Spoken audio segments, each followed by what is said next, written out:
Now on 12 News at 6, the U.S. has launched attacks on 85 targets in Syria and Iraq. President Biden says this is just the start of retaliation for a drone strike on a U.S. military outpost in Jordan last Sunday that killed 3 U.S. service members and wounded more than 40 others.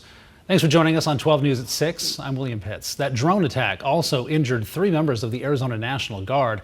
Now, for the first time, we're hearing from the commander of the National Guard. 12 News journalist Tricia Hendricks has more on how severe those injuries were and the support for the Guard after the attack.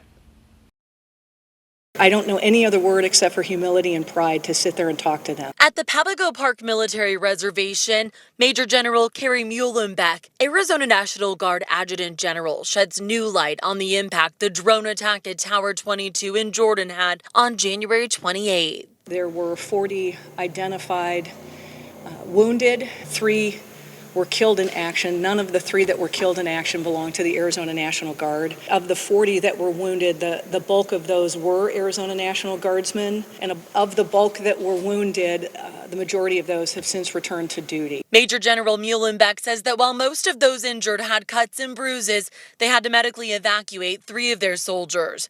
2 have since returned to their post. The 3rd is still hospitalized. I did have the opportunity to visit with our soldier. Quite the humbling experience, to say the least. The soldier definitely in good spirits, certainly well on the road to recovery, has since been evac'd back to the United States. So the soldier is here in the United States. Again, more recovery in store. Thankfully, that soldier, along with the others, are all expected to recover. Our focus now certainly is on building the resilience for these soldiers as they move forward and also supporting the family members. They're all part of the 158th Infantry, also known as the Bushmasters, which deployed 400 Arizona soldiers to the Middle East in September. Their mission has been law and order and also personal security.